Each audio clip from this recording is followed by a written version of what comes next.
600 wins, 6 Georgia State championships, 16 regional championships, 2-time National Coach of the Year, first team from Georgia to win the City of Palms Classic, the nation's #1 high school tournament, first team in Georgia history to attend the Dick's Sporting Goods National Tournament of Championships. He's produced numerous NBA players and professional basketball players all over the world.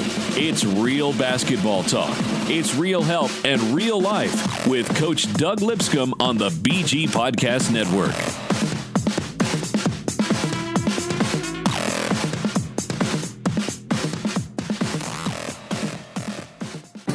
Real Life Basketball is brought to you by the all-new 2018 K900 at Carriage Kia of Woodstock and Gainesville. Buy your new K900 from Carriage Kia and we'll fly you in or come pick you up for delivery. Visit carriagekia.com 24/7, 365 days a year. For America's best deal on the K900, call Chris Stanford directly at 1-866-333-2122. That's 1-866-333-2122. Hi, this is Coach Jamie Beckler, author of The Leadership Playbook, and you're listening to Real Life Basketball with my friends Coach Doug Lipscomb and Darien Sutherland.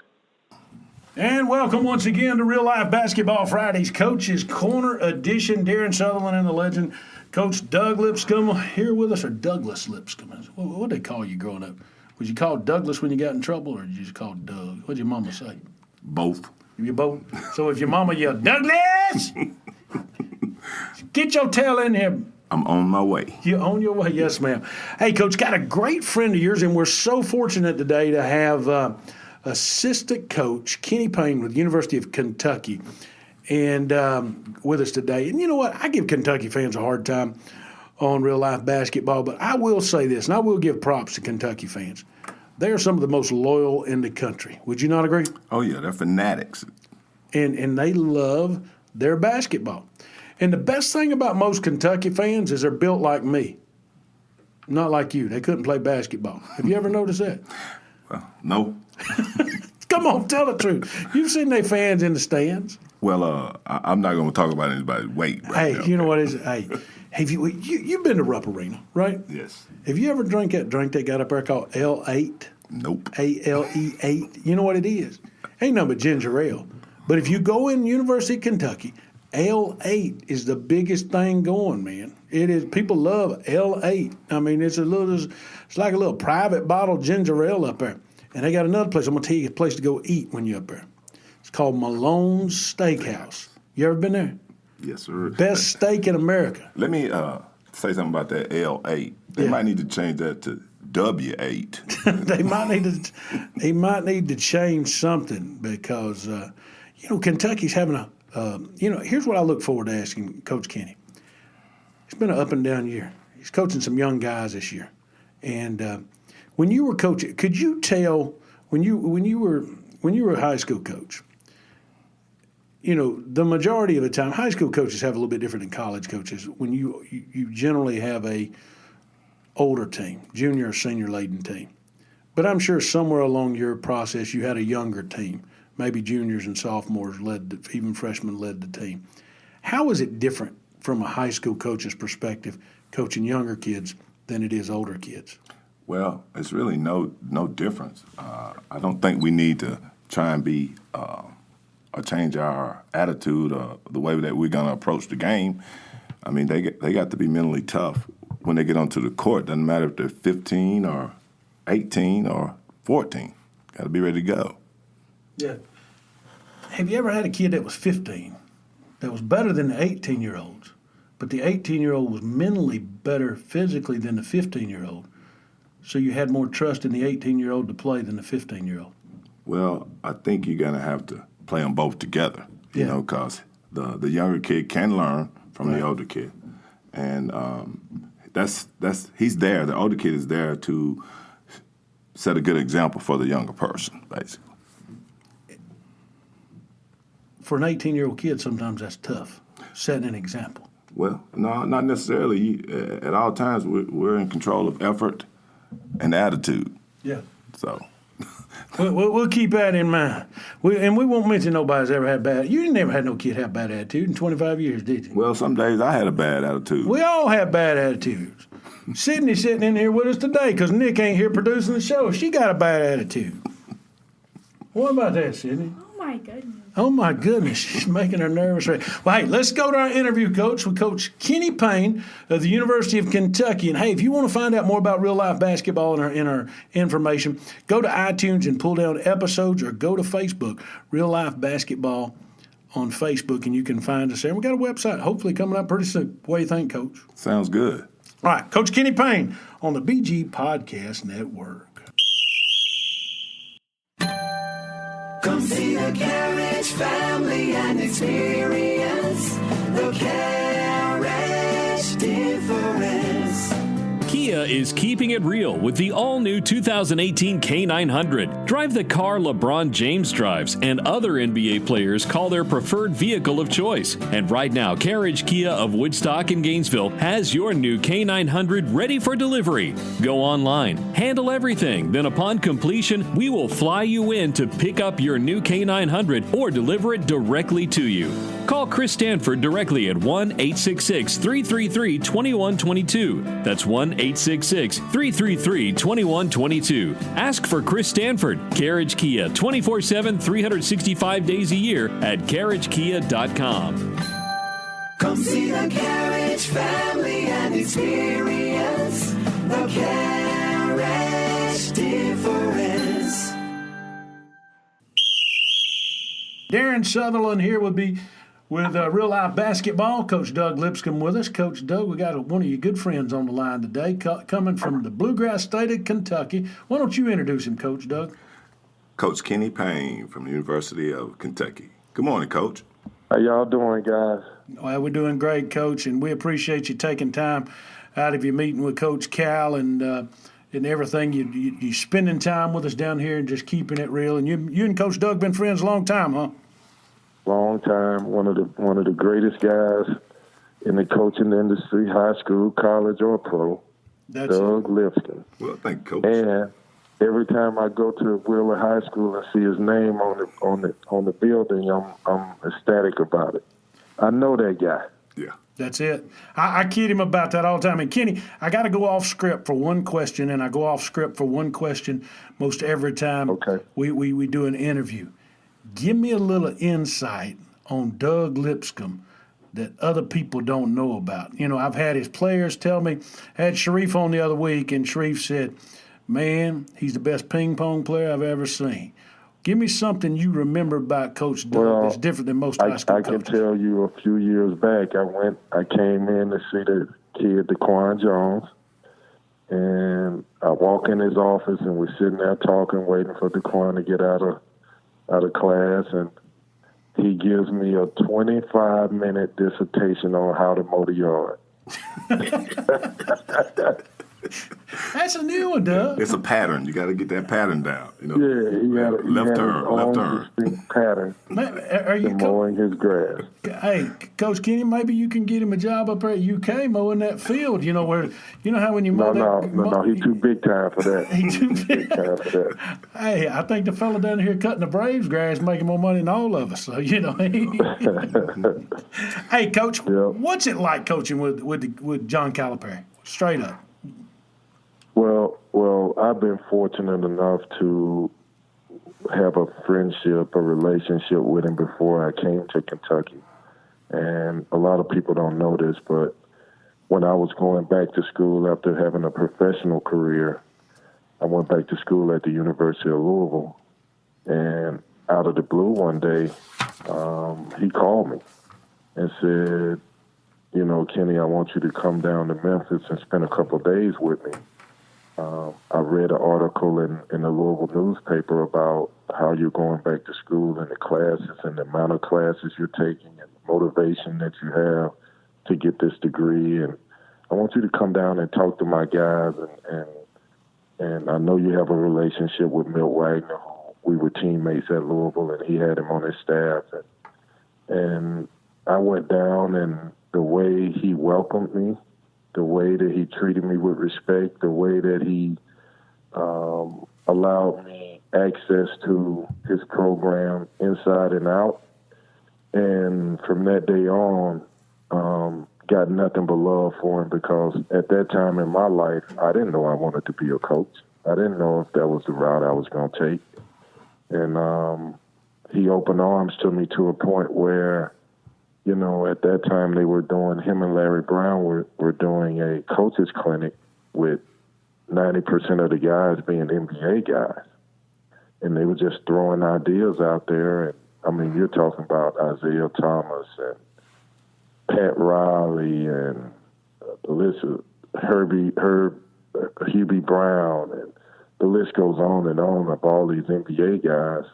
And you're sitting in a room with them discussing basketball. And it was unbelievable for me. And then he gets the Kentucky job and he calls me and he's like, I need you. And at that time, I couldn't leave Oregon because I had so many kids from this side of the country who trusted me to come to the University of Oregon. I couldn't leave those kids, but Yeah. It's been gratifying. It's been hard. I can't imagine doing anything else. Working with a person that treats me with respect as if I'm a head coach. Working with a guy that says the number one priority is to please. To me, and the winning and this to allow kids to reach their dreams, and try to win every college game that we can. It's been surreal, to be honest with you. Good, Coach. Piggybacking off of that right there, can you kind of pinpoint what you think was one of your favorite moments as being a coach thus far? One of my favorite moments, it's just been the relationships with the guys, man, and I can't begin to tell you. We go to a home visit with Anthony Davis and sitting in the backyard, and me and him are shooting basketball. Cal's in the house with the family, and he's shooting the ball across his face from his left ear to a follow-through. He's right-handed. And me looking at him saying, are you serious? So all I got to do is sit on your left ear and I can block every shot you shoot? You're Jamal Wilkes. Mm-hmm. And then him coming to campus on an official visit 2 weeks later, and it's totally corrected. Gotcha. I've never seen that before. Wow. For kids to listen to the words that you're saying intently enough to make adjustments and trust what you're saying and know that you're in the battle with them.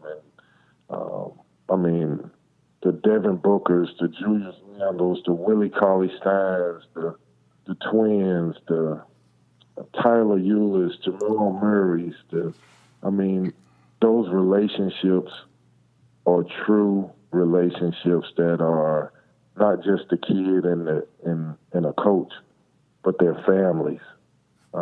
You become a part of their family, and I can't begin to tell you how, blessed I've been to have people trust me and trust us and what we're doing, and then seeing them become successful young men on and off the court.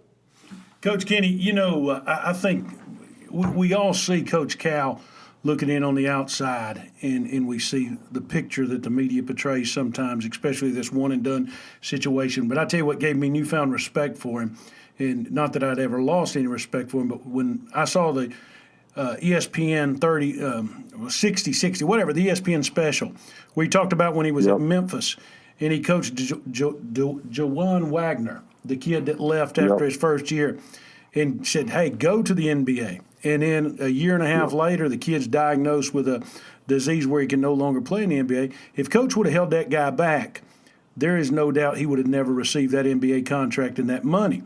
Let me ask you this. As an assistant, the last time I counted, you had 28 kids in the NBA that you've worked with or that you know personally, okay? What's tell the coaches out there, because everybody says, oh, Coach Payne, Coach Calipari, those guys got it easy. They get all these, 5 stars and life's perfect. But what's the toughest part about being a coach to these guys that are going to the NBA And what's the toughest thing that you find daily working with them? Because it ain't all easy. It ain't all, roses. Well, there's a couple things, and when I say this, people really don't get what I'm saying. I don't know what one and done is. Yeah. So Michael Gilchrist, Anthony Davis, they walked in these doors and they had a dream of wanting to be a professional athlete. They didn't walk in here saying, I'm 8 months away from being a professional athlete. Yeah. I tell a story to all the kids that we recruit and that's in basketball that I'm friends with, coaches. Anthony Davis walked in here, and his first 2 months on campus, he was just a normal kid. Play video games, watch TV, eat anything that he saw. And, I would talk to him about, man, like, do you understand that you got to make it? Like there's an urgency, a sense of purpose of everything that you do that you got to have. Let me draw up a scenario for you so you fully understand. And so the kid's looking at me and I'm saying, we're going to be in practice on the first day, and there's going to be a defender behind you. And you're 6'10", and you're 180 pounds, 85 pounds.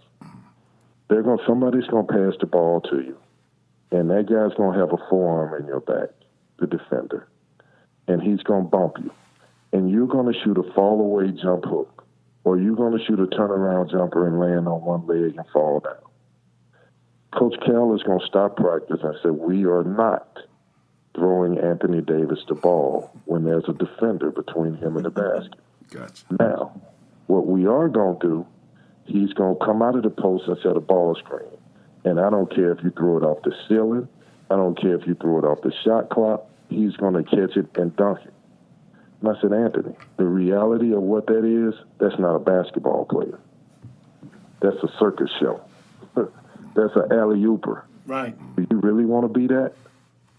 And it ended up happening the first day of practice, exactly like I said it would. And from that day on, he was like, Coach, I got it. Let's get in this gym. Let's perfect jump hooks. Let's perfect turnaround jumpers.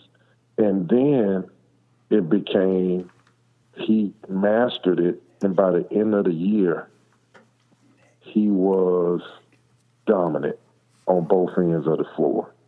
And we could throw the ball to him, and we could isolate him in situations. And his story and how he matured within those months, unbelievable, unheard of for a kid to have, potential, but to not to just say I'm a pro, but to dominate college basketball like that. Right. Mm-hmm. And it wasn't, I'm a pro already. It was never that. Michael Gilchrist, to walk in this program, and there's an insecurity about how good he is. He has it. He lives out of fear. I'm not good enough, KP. I'm not good enough, Coach. I got to get in the gym. And he would call me at 12 o'clock at night. Say, let's work on my ball handling. Let's work on my shooting. Let's work on my rebounding. I got to get better. I'm not ready. That's what we've encountered. We haven't encountered the kid that's coming in saying this is just a 8-month stay and then I'm already a top 5 pick. Yeah. I don't know what that is. I haven't seen that from any of these kids. Now, they have major dreams, and we call them dream chasers. We recruit dream chasers. But they're not coming in saying, I'm already an NBA All-Star. No. Coach, I've often heard in interviewing pros, they say pros, no pros. You played in the NBA for 4 years. Can you see a pro when you first see a kid? Well, it's changing, but there are kids that I see that I think are NBA clones, meaning they're in the mold of an NBA player. Right. And then the last ingredient is, which I don't know, until you coach a kid and you find out there's another skill that nobody talks about: toughness, will to win, fight. When you character, great teammate, will do anything to get a win. When you're coaching kids and you see that, that's when you know he's a pro. Who hated to lose more than any kid that you've had? Say that again? Who hated to lose more than any kid you've seen at your time at Kentucky? We've had a lot of them. I think that Michael Gilchrist was a winning basketball player, and that's why he went second in the draft. Yeah. I think Anthony was a winning basketball player. I think, Carl Towns and Devin Booker and Tyler Eulis and the Twins and the ingredient that all of them had, the foundation that all of them had, yeah, they were concerned about themselves, but man, they hated to lose. And they knew they had to do it together. Trey Lyles, Jamal Murray, the list goes, Julius Randle. The fire that those guys played with, Willie Cauley-Stein, to make the transformation from a 7-foot raw offensively, but I want to be the best defender in the country. I want to guard point guards. At 7 foot, you sure? You know how hard that is? Yes. So we would put 6 guards on the baseline and say, dribble to the other end, Willie, pick them up full court, and don't back up. Get at them. Mm-hmm. And he embraced that, winning basketball. Yeah. Well, let me go ahead and add to that, Coach. You have had so many players that you can't name them all, but I'm going to tell you like this. Hey, guys, if you're listening, Coach didn't leave your name out on purpose. Cause, ain't no doubt. if you played in this program, I think there was a study done, and Coach talks about it. Some guy walked in his office one day, maybe 6 or 8 months ago, and said, do you know that 75% of every scholarship player that you recruit gets drafted? 75%. Wow. If you got a scholarship to the University of Kentucky, you got drafted. Do you know that 77% of those kids got the second contract? It's unheard of. Yes. It's unheard of. And I can say this, and Coach Lip, you can identify with this. Some of this is God, man. Some of this is just God blessing families and blessing kids. Yeah. Oh, most definitely. No doubt. I will expand on that part of it. Definitely you and myself at a later date. And we could talk all day about that as well. We could, because he's been good to all of us, KP. There ain't no doubt. Well, no KP, question. let me ask you this right here. How would you say AAU and the shoe contract people have changed the game of basketball as far as the recruitment aspect?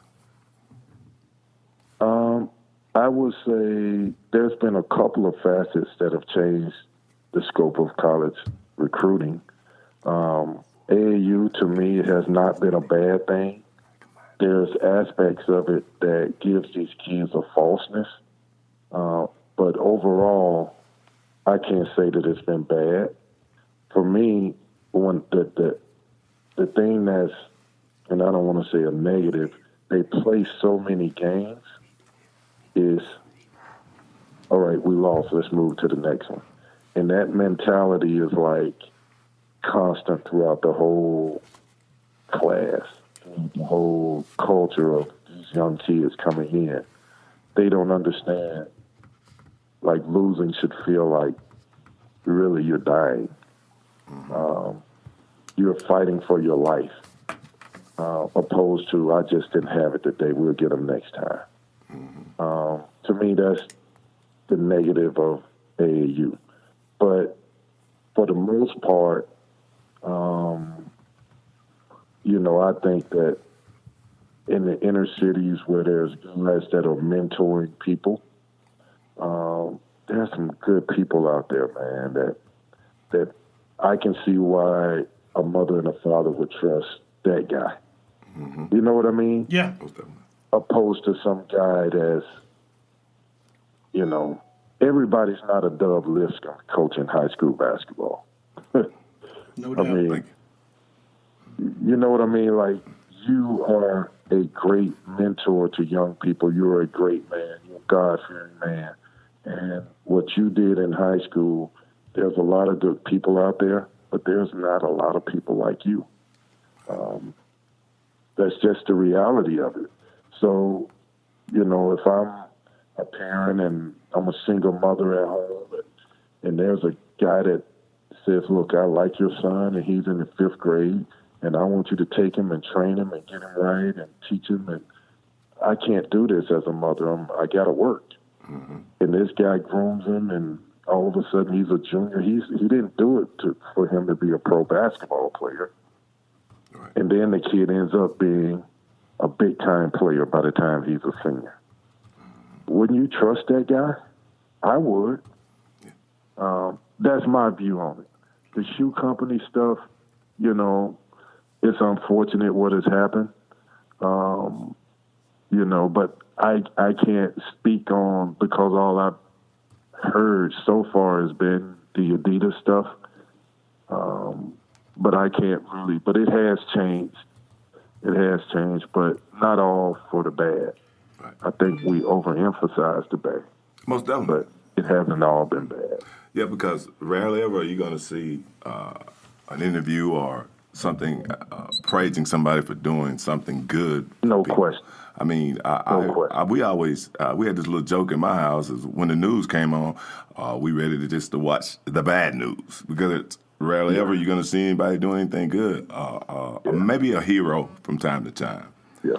But and I know Coach Cal is on all these boards and in ABC and you know, keeping up with the will of the game and goodwill of the game of basketball, and all these coaches are on these boards together. And one of the things that I keep hearing them say is, don't overreact. There are some great things happening for kids in basketball, in college and in high school. Don't overreact because one incident was bad or one incident that hadn't been cleared up fully yet. Let's not just forget about all the good that we've done. The graduation rates for African-American kids, the kids that are making it, the kids that are going to school and being 1 or 2 and done, that are getting their degrees and going back to school and being conscious in the community. And there's a lot of good things going through this game of basketball. Coach KP, you played for one of the greats of all time, Denny Crum, at Louisville. First off, what did he think about you going on the other side of the fence, so to speak, and coaching with Kentucky? I mean, that's the first thing I'm wondering, just straight off. And then the second thing is, Coach Crum never, ever had to deal with things like you do, like social media, you know, high school athletes doing Sports Center. We've got high school recruits now, you know, getting 10 minutes nationwide coverage on ESPN to decide where they're going to school. What advice did Coach Crum give to you going into coaching college basketball, and how did he impact your life, not only as a player but as a coach, your college coach, that you can use to impact players today? That's a great question. The first thing is, coming out of the state of Mississippi, being a young kid that didn't know anything, just was talented, and to go to a program like Louisville. And for those, sometimes we forget the history. But for me, I can remember watching TV every weekend and Louisville being on TV. Mm-hmm. The McCray brothers, the Darryl Griffiths, the list goes on and on. Derek Smith. Felton and to have those dudes in the gyms with me in the summers and playing basketball against them as a freshman and learning what winning is and learning what being a teammate is. You know, Danny used to say to me, when I came in, I averaged 35 points a game and 15, 16 rebounds a game. And he said, Kenny, look, son, for me, you got to average 12, 6, and 6. And that's never left me. And I'm like, what do you mean 12? I can get 12 in 2 or 3 minutes. You guys that play for me, if you play for 12 to 15 points and you get me 6 rebounds and you get me 6 assists, you are a complete basketball player. And if I can get 4 or 5 or 6 of you playing like that, we're winning every game. And I learned, and it took a while because I was hard-headed and I was rambunctious and I was, I wanted to put that thing in the hole as much as I could. But as I got older, I understood what it meant, 12, 6, and 6. Right. It meant that I had to share. Yeah. It meant that it was bigger than just me. It was about a group of us playing together a certain way that, and to be honest with you, it transcends time. Yeah. Last week we were sitting in the office and Coach Cal is saying, look, we're playing pack line defense. What if we do something different? How can we make the game harder for the offense? Kenny, what do you think? I remember your teams at Louisville, and that was 20-some, 30-some years ago. Yeah. And I just said, look, we denied everything. We switched to deny, and you wasn't running offense. You just wasn't. So in that aspect, it changed my life. Coach Crum has been great to me. Actually, he was in Lexington a week or so ago, and we talked on the phone, and I always try to get him to come to practice. And there's a rivalry there, but there's also a respect factor there. And to be honest with you guys, I've been blessed, and I can't begin to put into words because Louisville, the former players have always come here to Kentucky and embraced me and been happy for me. And they come to games, and I've always, and I have to always show my respect for my school because I played there. I'm a part of that program, and I love it there. And the best way I can explain it is I've been one of the most fortunate guys in the world. I won a national championship at Louisville, and I won a national championship at Kentucky. No doubt. How can you beat that? You can't. I gotta throw something out there about Louisville real quick. Now, one of the greatest high school basketball players in the state of Georgia ever was a gentleman named Purvis Ellison that you played college with. Yep. And his nickname was Never Nervous Purvis.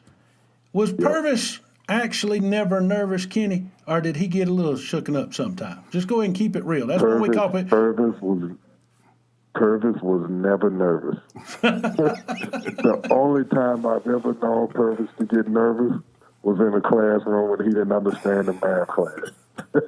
What about around the ladies? No, we won't go there. We won't go there. Oh, yeah, he was a little awkward around the ladies. He would get nervous around the young ladies. Oh, man. Well, thank you for that insight. See, folks, that's what we want to hear from you, Coach KP, the insight that you can't provide nowhere else. And you've given us some great insight today that you can't find nowhere else. I know you've had your ups and downs this year with Kentucky basketball. Give me the outlook for the rest of the season. What are y'all looking at? Well, we're just, every day we feel like we're getting better. We're so young. We have all freshmen and 2 sophomores. We're the youngest team in college basketball. And every day that we step on the floor, every game that we play, we're trying to win. And for these kids, it's the first time going through adversity. It's the first time learning what fight is. It's the first time feeling, I'm sick. I have a cold today. I don't have it. Well, that's not an excuse for us to lose. It's not an excuse for you not to play great basketball. So we're fighting and we're learning, and we don't say win or lose. We say win or learn. Right. And hopefully within the next week or 2 weeks, or the switch hits and we go on a tear and we finish this season and people forget about the 7 or 8 losses that we have. And they more think about, wow, this is a dangerous young team that's playing together, that's fighting together, that's defending together, that's playing winning basketball. And those little plays that happens from young players, you forget to come out and block somebody out and they get an offensive rebound. Or the rotations, you don't talk, and then they get a layup. those plays, we have 5 or 6 of those plays that happen for no reason. We can't make those up against juniors and seniors. So we got to be in tune. Even though we're young, we have to make sure that we're in tune with what we're doing together defensively. And then the other piece is offensively, teaching young people who've been stars on their high school teams and, averaging 30 and 40 points a game, that in order to be a great college team, you got to be a great passing team. So you have to share the ball. And it's not just for assists, just pass the ball. And that's been an adjustment, and they're learning, and they're still getting better. Gotcha. Let me tell you something. I love watching you guys play, and especially in the SEC. On any given night, you can get beat or you can beat a team.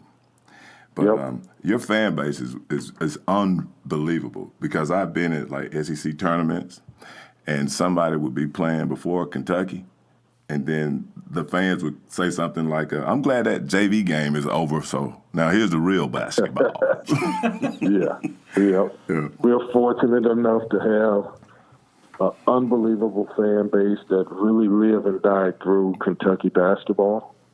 And they're on us when we lose, but they still love us. Right. And then they're with us when we win. So it's been to go into arenas and other places and see 10,000 blue shirts, 5,000 blue, whatever it is. It's different. It's different. Yeah. Let me ask you this, Coach. You being on the sideline over there, what do you think, if you had to say, I don't want you to say one because that'd be kind of tough. What do you think is the toughest place for you to play at? There's so many, man. The one of the things about being here at Kentucky is no matter who we're playing, we're getting their A game. So we go into arenas where the average attendance is 3,000 or 4,000, and we come in there and it's 10,000. Yeah. It's amazing. It's a form of respect. Everybody wants to beat us. We are the hunted. Right. But I wouldn't have it any other way. Most definitely. That means we matter. That just means we matter. To see, a Vanderbilt who is a good team, but there are games that their fans don't show up. Right. And then to see us come in there and it's like people are hanging out off the rafters. It's ridiculous. Right. Let's just call it like it is from a Bulldog fan down here, Coach. Stegman Coliseum ain't no different. Yeah. It ain't no different. Yep. And poor old Mark Fox ain't going to get the recruits till they build him a new building. We all know that, but that's a story for another day, because we're talking to Coach KP today. Coach, we appreciate your time this afternoon. Coach Doug got one more thing for you, and thank you for joining us today. We appreciate it. All right. Thank you guys for having me. Well, Coach, let me close with this statement right here. In being involved with basketball, basically, just like you all my life, I want to say this. On your level, people take for granted sometimes how important an assistant coach is, or head assistant coach, or whatever title that they want to give you. But I say this to the parents and everybody else listening. That assistant coach is the person that basically majority of the time goes out, finds the best kids with the best character. Sometimes we don't do the best we don't make the right decision, but we're pretty close on. And let me tell you, the reason you're so important, I think, is that when those kids can't get to the head coach, they can always come to you. Just like you said, your player call you at 12 and say, Coach, can I get in the gym? Those are the kids that you don't mind going to the gym and help, especially if your significant other is down with knowing what you do. Then, she's not going to be mad. Or they're not going to be mad. Let's just put it like that. So I think you guys are so important, like I said, because the parents rely on you, and the head coach relies on you, and it's like you're the all in the motor that makes everything run. And so, no question. And there are several other guys I would tell this to. If I had a child that was a really good athlete, I would try to send him to someone, a program where someone like you is involved with it, okay? Yep. So, I appreciate you saying that. Yeah. I mean, because, no matter at the end of the day, Coach, somebody's always going to have a problem with you, but, in your own heart, you're there for the kids, So, I mean, that's been the key to this success here at Kentucky has been being about the players. Right. Been the key. No doubt. Well, No doubt. Well, Coach, we want to be respectful of your time and let you get back in there to that meeting with Coach Cal, and we appreciate your time. He told me to tell you guys hello and thank you for having me. No problem, boss, and we'll talk to you soon. Tell Coach Cal after the season's over, we want to get him on one day. How about that? Okay, I'll let him know. Hey, KP, it's a good day to be a Wildcat. All right, I appreciate you, brother. All right, thank you. Talk to you soon. Peace. Coach Kenny Price there, the assistant coach with University of Kentucky coach. You know what? I like him. He just kept it real. Kept it real. And, you're not going to hear information like that on any other podcast in America, where he's giving information on what Coach Cal says, what Coach Denny Crum says, how the high school works, how the recruiting works, how it is to coach. I thought this was an interesting statement, Doug. He don't know what one and done is. Right. That's a term we in the media have created. And you and I guess are guilty of it too because we say it a lot. Well, and we've been coached into it. Well, I haven't. Well, you have, but you know what I'm saying. We say that term. Well, you know what I'm saying. Yeah, but that's a condition the media has taught us to say. Well, what the media didn't elaborate on is that once that kid comes to you and they leave, they're still going to come back. You would hope to, have some type of relationship with you. Yeah. So it's never done. Right. I mean, we talked Sharif last week, Definitely. and Sharif went back and got his master's degree. What a thing. And I still go back, and I said this in the interview with KP. I can't even pronounce the kid's name. Was it Wagner? Yeah. The kid that went to Cleveland. Mm-hmm. He played a year or two, left Memphis to go to the NBA. Had he not left, he would have never made a dime other than a potential insurance policy that he had. Right. But he made $7.4 million of money that he would have never made, and that set him up for life. Yes. So, what do you go to college for? What'd you go to college for? Did you go to college where you wouldn't have to dig ditches? Well, sometimes you go to colleges and you still dig ditches. But yeah. I mean, I'm not saying it. But you ultimately go to college to better yourself. Most definitely. And I mean, it's something that everybody looks forward to their children being to have the opportunity to do. And if they don't, then most likely their parents want those kids to be entrepreneurs and go into a business that the family has probably tried to create. I remember the first time you and I ever sat down behind a microphone. If you go back to episode 1, you'll hear Coach talk about this. But you mentioned your father, okay? Oh, yeah. And no doubt your father was a hardworking man. Oh, no doubt. Because when you talked about him, you talked about him in reverence. Yeah. But your father wanted you to have a better life than what he had. Isn't that correct? For sure. And all of his friends felt like they felt that way about all of their kids. They want the neighbor to do well, and they want you to do well, and the kids on down the street to do well. So let's quit criticizing these kids for going and playing with Coach Cal. And if Coach Cal looks at them and says, hey, I've talked to somebody, and you got an opportunity here, we need to embrace that as fans and as adults. Wouldn't you agree, Coach? That's business. That's business. I mean, we listen to what lawyers say. We listen to what accountants say. Lord have mercy, I got to listen to what my accountant says. I'll be broke. Yeah. Let me point out something to you real quick. Go ahead. I'm going to tell you, I saw something yesterday that I was really glad to see it. Lou Williams, who's from Georgia. South Gwinnett High School. My wife actually taught him in middle school. Do you know that? That's good. Yeah. I actually coached against him in his last high school game. Really? Yeah. We kicked that tail. Now, Lou, I'm happy about your new contract, and that's very good. And you're blessed to have that. But you played your butt off this year, and you should be an all-star as well. So hats off to you. I like the fact it was three years for about $26 million. I like that, Lou. Nice. Can you get us just a little crumb off some of them contracts one day, Coach? We can't talk about that on the air. You know what? Here's what somebody asked me the other day, Coach, about our show. And they said, what's the quantity? What's the quantity of the amount of listeners you have? And I said, you know what? It ain't the quantity. It's the quality of listeners we have. I mean, you can tell. When we get coaches like Coach Kenny Payne from Kentucky, people like Sharif Abdul-Rahim, why do I always say Abdul? I guess it's because when I was a kid, I always watched Abdullah the Butcher. Remember that? He's still down there by West End. I know. It's down there shucking ribs. If you want to go down there, off Campbellton Road, go down there and get you some. But Sharif Abdul-Rahim, Jay Billis, we've been fortunate, but we've got quality listeners out there listening to the show that want to know what's up in the real basketball world. We keep it real. We keep it. Where else are you going to hear from Colin Sexton's high school coach, who's going to tell you what it's like? Right. Where else are they going to hear? Yeah. Well, it's been fun again, Coach. It always is, man. And heck, I ran this board today. Did pretty good. Didn't mess no buttons up. And our producer Nick ain't here, but hey, we're growing. Where did we reach out to on our last broadcast? Believe it or not. You ready for this? Sweden. We had some folks in Sweden. What do you think about that?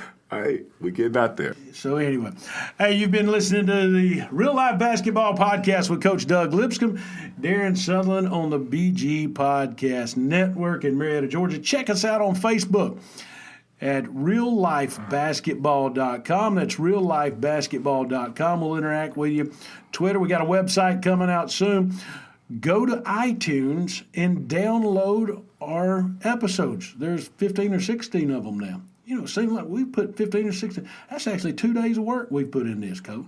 Seems like more than that, don't it? Oh, it's been fun. It's been fun, but hey, we just keep growing and keeping to have a good time. And you can hear anything from coaches all across the country. And our job is to get it better and better and gooder and gooder and gooder. And hey, you never know who's going to show up here on the Coach's Corner on Friday. So it's pretty important that you listen. Wouldn't you agree? I do. That's it. You've been listening to the BG Ag Group Podcast, Real Life Basketball on the BG Podcast Network. Thanks, Coach. Thank you.